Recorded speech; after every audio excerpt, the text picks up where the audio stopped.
Scuba ড্ৰাইভিংৰ বাবে জুবিন গাৰ্গৰ মৃত্যু হোৱা নাছিল। জুবিন গাৰ্গৰ মৃত্যুক লৈ ন তথ্য পোহৰলৈ আহিছে। আজিৰ এই ভিডিঅ'টোত আপোনালোকে ভিডিঅ'টো সম্পূৰ্ণ শেষলৈকে চালে জানিব পাৰিব যে জুবিন গাৰ্গৰ মৃত্যু কেনেকৈ হৈছিল। আচলতে স্কুবা ডাইভিংৰ বাবে জুবিন গাৰ্গৰ মৃত্যু হোৱা নাছিল। জুবিন গাৰ্গৰ সহধৰ্মিনী জুবিন গাৰ্গৰ ৱাইফে এইখিনি কথা প্ৰকাশ কৰিছে। জুবিন গাৰ্গৰ মৃত্যুৰ পিছতে প্ৰথমবাৰৰ বাবে গৰিমা গাৰ্গে এনেধৰণৰ মুখ খুলিছে যে স্কুবা ডাইভিংৰ বাবে জুবিন গাৰ্গৰ মৃত্যু হোৱা নাছিল। আপোনালোকে ভিডিঅ'টো সম্পূৰ্ণ শেষলৈকে চাওক। সম্পূৰ্ণ শেষলৈকে চালে ভিডিঅ'টো জানিব পাৰিব আৰু সম্পূৰ্ণ বিষয় এই ভিডিঅ'টোৰ মাধ্যমত আমি আলোচনা কৰিম। প্ৰথমতে আমি জানিব লাগিব স্কুবা ডাইভিং মানে কি। আমি প্ৰায় সময়তে এই নিউজত দেখা পাইছো যে স্কুবা ডাইভিং আচলতে স্কুবা ডাইভিং মানে কি। স্কুবা ডাইভিং মানে হৈছে পাহাৰত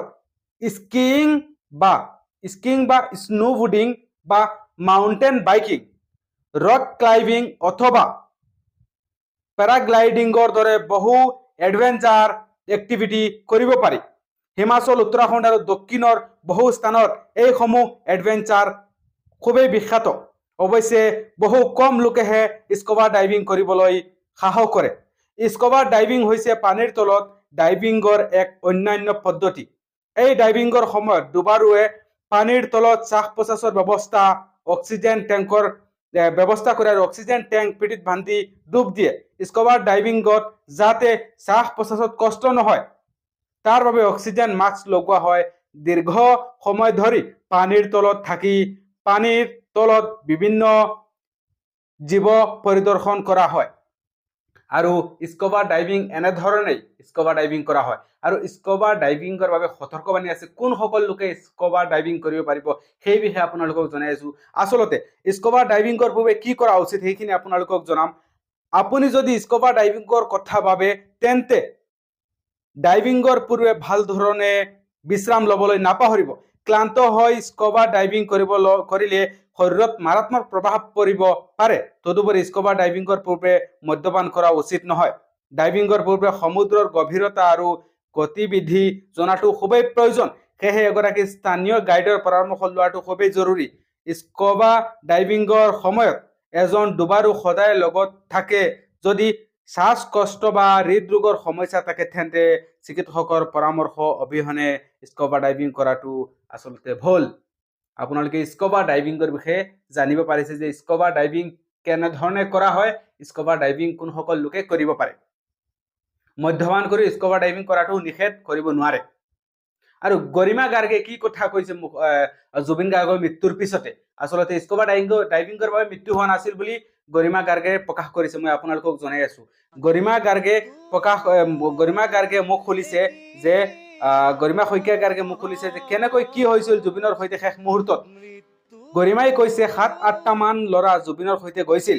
সাগৰলৈ যাওঁতে জুবিনৰ সৈতে শেখৰ আৰু সিদ্ধাৰ্থৰ লগতে কেইজনমান ছিংগাপুৰৰ ল'ৰা আছিল। সাগৰত একেলগে গা ধুই পাৰলৈ উঠিছিল আটাইকেইজনেই। সকলোৱে লাইফ জেকেটটো পিন্ধি আছিল।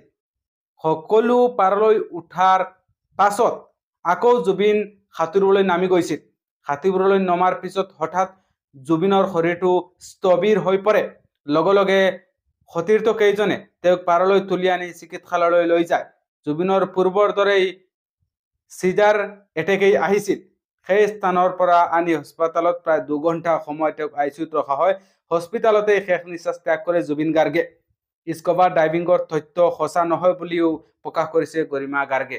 আৰু স্কুবা ডাইভিংত মৃত্যু হোৱা যিখিনি তথ্য সেইখিনি সঁচা নহয় বুলিও প্ৰকাশ কৰিছে গৰিমা শইকীয়া গাৰ্গে।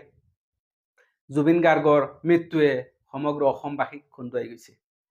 অসমৰ মানুহে বিশ্বাস কৰিব পৰা নাই। মই নিজে বিশ্বাস কৰিব পৰা নাই যে জুবিন দা আমাৰ মাজত নাই। জুবিন দাৰ গান সদায় শুনো। এনে এজন আচলতে সহজ সৰল ব্যক্তি আমাৰ মাজৰ পৰা চিৰবিদায় লৈছে। অসমৰ বাবে অপূৰণীয় ক্ষতি। জুবিন দাৰ দৰে আৰু জুবিন দা অসমত কেতিয়াও নোৱাৰে, আহিব নোৱাৰে, নেভাৰ, ইম্পচিবল, কেতিয়াও সম্ভৱ নহয়। জুবিন দা এজনেই আৰু সেইজন আমাৰ সকলোৰে মৰমৰ জুবিন গাৰ্গ। আমাৰ হাৰ্ট বহুত আৱেগিক হৈ গৈছো, দুখ লাগি আছে। কি কৰিম, উপায় নাই। নেদেখাজনক ওচৰত প্ৰাৰ্থনা কৰি আছো তেখেতক আচলতে শ্ৰেষ্ঠ আসন দান কৰে আৰু পৰিয়ালবৰ্গলৈ যাতে শান্তি দিয়ে তেখেতসকলক আৱেগিক হৈ পৰিছে, কান্দি আছে পৰিয়ালৰ লোকসকলে। আৰু আমাৰ নৰ্থ ইষ্টৰ ইমান ডাঙৰ ফেষ্টিভেল নৰ্থ ইষ্টত হ'বলৈ গৈ আছিলে, ইয়াত আমাৰ ক'বলৈ একো নাই।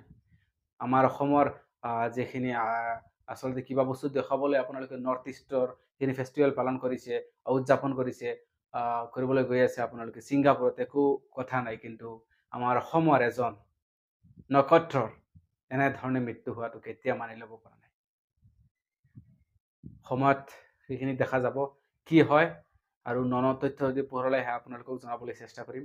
আপোনালোকে যদি জুবিন দাক ভাল পায় কমেণ্টৰ জৰিয়তে এটা মতামত জনাই দিব, আৰু অন্তিমবাৰৰ বাবে জুবিন দাক আপোনালোকে কি ক'ব বিচাৰে কমেণ্টৰ জৰিয়তে জনাব। ধন্যবাদ। তাক পালচটো কমি আহিল। জুবিন আৰু 7-8টামান ল'ৰা মানে তাৰ লগত শিখৰো আছিলে, তাৰ লগত যে বজায় ড্ৰাম চাম বজায়, আৰু সিদ্ধাৰ্থো আছিলে, আৰু তেনেকুৱা আৰু ছিংগাপুৰৰ কোনোবা 2টামান। সিহঁতি চবেই য়টখন লৈ পেলাই সিহঁতি সাগৰত গৈছিলে।